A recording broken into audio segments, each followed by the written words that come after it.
శ్రీమాత్రే నమః. నమస్తే అండి. ఎలా ఉన్నారు? అంతా బాగున్నారా? నేను కూడా బాగున్నానండి. మరి ఏదో వెరైటీలు చేస్తూనే ఉంటాను, పెడుతూనే ఉంటాను. ఎవరో నచ్చిన వారు చూస్తూనే ఉంటారు. కానీ ఎక్కడ గొంగలే అక్కడే ఉందండి. భగవంతుడు అనుగ్రహిస్తాడా నాలాంటి దాన్ని? ఆనందాన్ని ఇస్తాడా? ఎప్పుడు ఏమీ అడగలేదండి. పరుల కొరకు అడిగేనే తప్ప నా కొరకు నేను ఎప్పుడూ అడగలేదు. ఏది అడగలేదు. అడగకుండానే ఆనందాన్ని కొంచెమైనా ఇచ్చే తీరాడండి. మరి ఈ యూట్యూబ్ ఏంటో కానీ 6 సంవత్సరాలు దాటి 7వ సంవత్సరం అయినా కూడా ఏమీ కొంచెం కూడా దారి కనిపించటం లేదండి. కనిపించాలి, నాకు చిన్న ఆనందం కలగాలి, మా వారు సంతోషపడాలి అని కొండంత కోరిక ఉన్నది. ఇది అయిన వాళ్ళు వింటే ఏలని చేస్తారు సుమండి. మీకు కాబట్టి చెబుతున్నాను, ఎవరికీ చెప్పనండి. ఈరోజు ఏం చేసేస్తున్నాను అనుకుంటున్నారా? ఏం చేస్తాను అంటే తాటి పేసంతో ఎన్ని రకాలు చేసి చూపించాను మీకు. నేను తాటి బూరెలు వేసానా, అలాగే తాటి పునుకులు వేసానా, అలాగే తాటి రొట్టు, తాటి గారెలు వేసుకున్నాం. మరి ఈరోజు ఇలా తాటి దూసుతో బొబ్బట్లు చేస్తాను. బొబ్బట్ల ఎలా చేస్తారో అనుకుంటున్నారా? ఇది కొబ్బరి నూజు అంటే అదేనండి, కొబ్బరి తురుము బెల్లం కలిపి కొద్దిగా నీళ్ళేసి పొయ్యి మీద పెడితే దగ్గరికి అయ్యాక నీళ్ళన్నీ ఆరిపోయిన తర్వాత ఇలాగా కొంచెం జిగురు వస్తుంది అనమాట, కొంచెం మనకు ఉండలాగా అయ్యేటట్టు ఇలా చేసుకుంటే ఇది సప్పింగ్ పెట్టుకోవడానికి. అంటే మనం చేసే ఐటమ్ని బట్టి ఈ నవ్వుజు అనేది చేసుకుంటామన్నమాట. కొంచెం లూజు, కొంచెం గట్టిగాను. అయితే ఇప్పుడు తాటి దూసు మీకు ఎక్కడదండి? మీరు అత్తమానం తాటి దూసుతో చేసేస్తూ ఉంటారు. ఎక్కడదండి? పోనీ ఎక్కడైనా ఎవరికైనా తాడసాపు ఉంటుంది, తాటి తాండ్రి. ఇప్పుడు ఆయుర్వేదం కొట్లు కూడా అక్కడెక్కడ అమ్ముతున్నారు, కొనుక్కుంటున్నాం, ఓకే. ఈ తాటి దూసి మీకు ఎక్కడందండి? ఇప్పుడు తాటికాయలు ఉండవు కదా. అవునండి, ఇది మాఘమాసం, ఈ నెలలో తాటికాయలు ఎక్కడ వస్తాయి? కానీ తాటికాయలు వచ్చినప్పుడు మా వారు తీసుకొస్తే చక్కగా ఇది దూసి తీసి ఇందులో తగినంత బెల్లం, ఎంతో కాదండి కొంచెం మాత్రం బెల్లం వేసి, అంటే దూసి తీసినప్పుడు ఒక్క నీళ్ళ సుక్క తగలకుండా తీసి మరి బెల్లం కూర కలిపి చక్కగా కొత్త ఉడకనిస్తాను. ఉడికింది చల్లారాక స్టోర్ చేస్తాను. ఇప్పుడు మనం తాటిపండు దూసి తీసుకున్నట్టుగానే ఉంటుంది. మనం ఏ ఐటెం చేసుకోవడానికన్నా తాటిపండు వచ్చినప్పుడు చేసుకుంటాం కదా, తాటి రొట్టు, తాటి గారెలు, ఇలా బూరెలు గారెలు ఎన్నో చేసుకుంటాం. అలానే ఇప్పుడు దీంతో చేసుకోవచ్చు. అయితే ఎవరో చెయ్యింది ఏంటి అంటే, ఇప్పుడు చెయ్యింది ఇది వేరే విషయం. ఎవరు చేయని బొబ్బట్లు చేసేస్తానండి ఈరోజు. రేపొద్దుట పుట్టింటికి వెళ్తున్నానండి. వీరులు పండగ మరి వారికి మాత్రమే ఉన్నది అంటే చాలామందికి ఉంటుందని మరి కామెంట్ పెట్టారండి. మరి అక్కడ వీరుల పండగ జరిగే విధానం చిన్నసాటైనా తీస్తాను, పెడతాను, సూద్రి కానీ ఉండొచ్చు, అంటే వేరే వేరే విధాలుగా ఉండొచ్చు అనుకుంటున్నానండి. అయితే రేపు వెళ్తాను కదా పుట్టింటికి.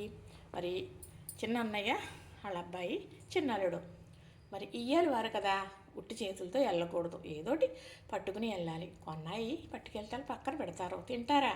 ఇలాంటివి అయితే అబ్బా ఇప్పుడెక్కడదే ఇలా చేసావు అని ఆనందంగా అందరూ పంచుకు తింటారు కదండి. ఎప్పుడు అదే ఆలోచిస్తానండి. భగవంతుడు అంతకన్నా మంచికి ముందడుగు వేయిస్తాడని ఆశపడుతూ ఉన్నాను. మీరున్నారు కదా, ఈ ఆశతోనే ఈ ఆనందంతోనే సరిపెట్టుకుని వెళ్ళిపోవచ్చులేండి, దానికి ఏం కాదు. కానీ చక్కగా ఇప్పుడైతే మీకు నేను ఈ దూస్తో మనకి బొబ్బట్లు చేస్తాను. కావలసింది నెయ్యి. ఇది రెడీ చేసుకున్నాను కదా, కొబ్బరి పూర్ణం, ఇది అదేనండి కొబ్బరి నూజు అంటాం, పూర్ణం మీకు తెలియాలని. ఇది వరిపిండి ఒకటి ఎత్తే సరిపోదు, ఇది జిగురు ఉంటుంది ఆల్రెడీ. అయినప్పటికీ కూడా ఇది గోధుమ పిండి వేస్తానమాట. ఇది ఒకలాగా కలుపుతాను. కలిపే విధానం మీకు నేను చూపిస్తాను. ఈ గిన్నె మీద గిన్నె పెట్టానండి. ఈ దూసేమో ఇందులో వేసేస్తున్నానండి. ఈ తాటిపేసం ఇందులో వేసేస్తున్నాను. ఇది ఇలా తయారు చేసిన దూస ఏమవుతుందంటే ఎక్కువ పిండి పట్టట్లేదండి, తక్కువ పడుతుంది. మనం కాయలు వచ్చినప్పుడే కనుక పిండి మనం ఇలాగా ఏది కలుపుకుని చేసుకున్నా, ఎక్కువ నూకతో కలుపుకున్నా పిండితో కలుపుకున్నా ఎక్కువ పడుతుంది. అప్పుడు దూస వచ్చినప్పుడు అంటే ఇలా ఉడికించటం వలన ఏంటో మొత్తం మీద ఎక్కువ పిండి అయితే పట్టట్లేదు అన్నమాట అండి, ఇలా మనం స్టోర్ చేసి ఉంచుకున్న దూసులోని. అయితే తాటిపళ్ళు వచ్చినప్పుడు చాలా ఈజీ, చక్కగా దూసి తీసేసుకోవడం. అదేమో కాస్త బెల్లం కలపాలి, కొంచెం కలిపి ఉడకబెట్టేసి మాత్రమే ఉంటుందండి. బెల్లం కలిపి పచ్చి దుంచితే ఉండదా అని అస్సలు అనుకోవద్దు, ఉండదండి. ఇది కొంచెం మైదా గోధుమ వేసానండి, మైదా అలాగే వాడలేండి నేను. గోధుమ వేసానమాట. కొంచెం ప్యాక్కి పొట్టు ఉండాలి కదా బొబ్బట్టు అంటేనే, అందుకు ఇప్పుడు ఇంకా కొంచెం మనకి ఊరపిండి పడుతుంది. ఎందుకంటే మనకి చక్కగా బొబ్బట్టు అంటే ఎలా ఉండాలి, పిండి బొబ్బట్టుకి ఎలా కలుపుకుంటాం కదా మనం, అలానే ఇది కూడా కలపాలి అని ఎప్పుడు చేశారండి ఇంతకుముందు ఇలా బొబ్బట్టు అని అనేరు. ఎందుకంటే నేను అస్తమానం ఈ కొబ్బరి పూర్ణం పెట్టి బూరెలు వేస్తున్నాను కదా, ఒకసారి అసలు అనుకుని లాస్ట్లో చేశానండి. అలాగా చేయడం వల్ల ఇలా కూడా చేయొచ్చు మనం అని నాకు ఐడియా వచ్చిందనమాట. చక్కగా ఇది బాగా కలిపేసి చూపిస్తాను. చేస్తే బాగా వచ్చిందండి బొబ్బట్టు మీకు చెప్పేది. ఇదిగోనండి ఇలా కలిపేసాను. దీనికి కొంచెం నూనె పెట్టుకుని చేతికి ఒత్తుతాను. ఆ విధానం మీకు నేను చూపిస్తాను. ఇదిగో చూసారా చక్కగా ఇలా కలిపేసాను. మనం చేసే బొబ్బట్లు ఎప్పుడు చేసుకునేవి పైన సప్పింగి పెట్టేది పిండి సప్పగానే ఉంటుంది, స్వీట్ ఉండదు. కానీ ఇది తాటి దూసు కాబట్టి స్వీటు ఆల్రెడీ ఉంటుంది. నేను కొంచెం బెల్లం వేసి ఉడికించాను కాబట్టి స్వీట్ అనేది బాగుంటుంది. కానీ అంతకన్నా స్వీట్గా ఈ గొబ్బ నూజు ఉంటుంది అన్నమాట. ఈ బొబ్బట్లు చేసే విధానం చూపిస్తాను చూడండి. మా వారన్న మాట నిజమా కాదా? మా వారు అంటూ ఉంటారు, మనసుంటే మార్గం ఉంటుంది అని. మరి తాటి దూసుతో మనం ఇన్ని రకాలు చేసుకుంటామంటే బొబ్బట్లు కూడా చేసుకోవచ్చని నేను చెప్పానండి. నేను చెప్పాను గొప్ప కాదు, కానీ అమృతం అంటే ఏంటి అంటే ఇదే. దైవ సాక్షిగా నేను చేశానని చెప్పట్లేదు, అంత బాగుందండి. నెయ్యేసి ఇలా కాలుస్తున్నాను. మరి బొబ్బట్లు చాలా బాగా వస్తున్నాయండి. చూసారా, మనం చేసుకుంటాం కదా మామూలుగా పప్పు పూర్ణంతో, ఇది మనం తాటి దూసుతో చేస్తున్నాను అన్నమాట. చక్కగా చేసే విధానం మళ్ళీ ఇప్పుడు ఉండ చూపిస్తాను మీకు. ఇవిగోనండి ఇప్పటికి 4 చేశాను అన్నమాట. అవిగో చూసారా, కొంచెం ముక్క నోట్లో వేసుకున్నాను. నేను అగ్నిదేవుడికి సమర్పిస్తాను ముందు. మనం వంట వండినప్పుడు ఏదైనా దేవుడికి సమర్పించి అగ్నిదేవుడికి దండం పెట్టుకోవాలి. పిల్లలు అయ్యి ఉంటే ఊరుకోరు కదండి, పెట్టమని అడుగుతారు కదా. అందుకు ఎప్పుడూ కూడా ఇదిగో ఇలా పెట్టుకుంటాం అన్నమాట. కొంచెం అప్పుడు ప్రసాదం కొద్దిగా వెనక్కి వెళ్ళి నోట్లో వేసుకోవాలి, పొయ్యి దగ్గరగా కాకుండా. అగ్నిదేవుడు కదా మరి, అందుకు వేసుకున్నానండి.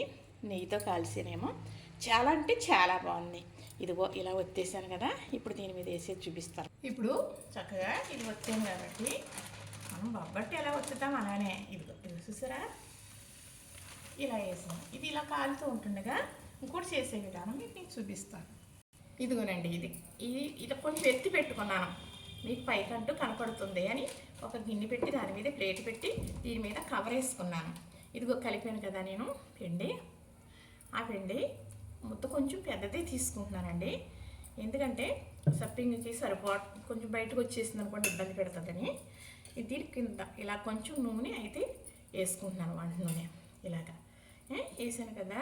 ఇప్పుడు ఇందులో ఈ కొబ్బరి తురుము మరి మనం బెల్లం రోజు చేసుకున్నాం కదా ఇది పెడుతున్నాను. అసలు మనం బొబ్బట్లకి మైదా పిండి కలుపుతారు, మరి శనగపప్పు పూర్ణం సప్పింగ్ పెడతారన్నమాట. ఇంకా రకరకాలుగా చేస్తారనుకోండి, కానీ అసలు 2 బొబ్బట్లు అలా చేస్తారు. ఇప్పుడు మనం ఇది ఇలా చేసుకుంటున్నాం అన్నమాట. ఇంతేనండి, ఇదేమీ పెద్ద పని కాదు. 2 చేయి కూడా వేయనవసరం లేదు. ఇలా నూనె ఎత్తే మనకి అంటుకోకుండా మనకి చక్కగా జరిగి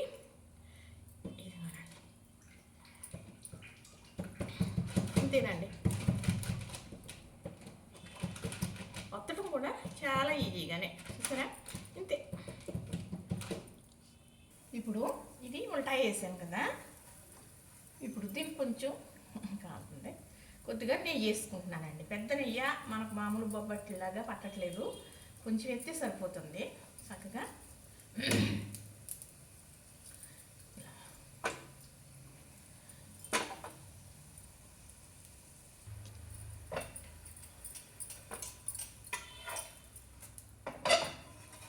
మనం వేయటం కానీ ఉల్టాగానండి చక్కగా పడుతుందండి. కొంచెం గోధుమ పిండి కలిపాను నేను. మొన్న బూరెలు వేసినప్పుడు కొంచెం బొబ్బట్టు చేసి చూసాను అంటున్నాను కదా, వరిపిండే అయినా కానీ కొంచెం మందంగా చేశాను కాబట్టి ఇంత ఇలా రాలేదు, కొంచెం ముక్కలయ్యింది. మనం ఇప్పుడు గోధుమ పిండి కలవటం వల్ల చక్కగా మనం ఆ బొబ్బట్లు ఎలాగో అలాగే బాగా వచ్చిందండి. సప్పింగు రుచి అయితే చాలా అంటే చాలా బాగుంది. అంటే ఇది వేరేగా మరి తాటి దూసు ఉంది కదా అందుకు. ఇదైతే కాలిపోయిందండి, తీసేస్తున్నాను చక్కగా. ఇదిగోనండి, చక్కగా బొబ్బట్లు అయితే రెడీ అయిపోయినాయి. చూసారా మరి? ఒత్తుకున్నాం కదా, నూనె కొంచెం చేతికి ఇలాగే తీసుకుని ఇలానే కవర్ మీద తీసుకుని, ఈ మామూలు బొబ్బట్లన్నా ఇలాగే చేసుకుంటాను, నాకు ఇలానే వచ్చు. మా అత్తయ్య గారు బొబ్బట్లు చేసి వరకటి దీపావళికి కొన్ని పండగలకు ముఖ్యంగా, అందుకు అమ్మ చేసేది కదా, నువ్వు కూడా బొబ్బట్లు చెయ్యని ఫస్ట్లో చెప్పారు మా వారు. అందుకని ఏ పండగ కన్నా బొబ్బట్లు చేసేసేదాన్ని. ఇప్పుడు తినేవాళ్ళు లేక తగ్గించేసాను, కానీ ఇది కొంచెం పెద్ద తీసుకోవాల్సి వస్తుందండి, ఎందుకంటే సప్పింగ్ పెడుతున్నాం కదా అందుకు. అదే అనుకోండి, మనకు మామూలుగా గోధుమ మైదా పిండి కలుపుని చేసుకుంటాం కదా, దానికి పలసగా సాగుతుంది కొంచెం ముద్ద పెట్టుకున్నా, అందుకు తక్కువ పెట్టుకుంటాం. చక్కగా మళ్ళీ ఇంకొకటి చేసి చూపించేస్తున్నాను మీకు. చక్కగా చూసారనుకో, ఇలాంటివి ఎప్పుడన్నా లభించినప్పుడు, ఎందుకంటే నేను చెప్తున్నాను, ఇంకొకటి చెప్పేస్తానండి, టైం అయితే ఎక్కువైపోతుంది కదా. చాలామంది తాటి బూరెలు, తాటి రొట్టు, గారెలు మరి ఆన్లైన్లో అమ్మేస్తున్నారు వచ్చినప్పుడు. మరి ఉట్టప్పుడు అమ్మటానికి అవ్వదు, కానీ ఎందుకంటే ఇలా నిల్వ చేయాలంటే, ఇలా ఫ్రిడ్జ్లో పెట్టాలంటే ఉడకబెట్టి మాత్రమే పెట్టాలి. ఫ్రిడ్జ్లో అంత పెట్టి ఆన్లైన్లో పెట్టి అమ్మటం అనేది మరి ఎంతవరకు నాకు తెలియదు. కానీ తాటిపళ్ళు వచ్చినప్పుడు గారెలు, బూరెలు అమ్ముతున్నారు కదా, ఇలాగా బొబ్బట్లు కూడా చేసి అమ్ముతారు. కానీ ఎవరు వ్యాపారం అన్నా బాగోవాలి, ఎవరన్నా చేసుకోవాలి, ఇలా చూసి వారి అభివృద్ధిలోకి రావాలి. అదేనండి నా కోరిక. చక్కగా అయిపోయింది. చూసారా చక్కగా మనకి తాటి దూసుతో నేను గారెలే కాదు, బూరెలే కాదు, మరి అలాగే పునుకులే కాదు, అట్టే కాదు, మరి రొట్టే కాదు, ఇలాగా బొబ్బట్లు కూడా చేస్తున్నాను. ఇదైతే కాలుతుంది. చూసారు కదా, చక్కగా ఇలా చేసుకోవడమే, ఏమీ పెద్ద పని కాదు. ఇంట్లో ఉంటే తాటి చూసి చేసుకోవచ్చు. మరి అందరికీ లభించదు, ఇది మాత్రం నేను చెప్పగలను, ఎందుకంటే నేను స్టోర్ చేశాను కాబట్టి ఉందండి. చూసారా, ఇప్పుడు కై చేశాను. మరి సాట్ కూడా పెట్టాలి కదా, అందులో కూడా చూస్తున్నారు కదా, మరి అందుకే మళ్ళీ సాట్ పెట్టాలని ఇక్కడతో ఇది ముగించేస్తున్నానండి. చూసారు కదా, నచ్చింది కదా. మరి తాటి దూసుతో బొబ్బట్లు చేశాను.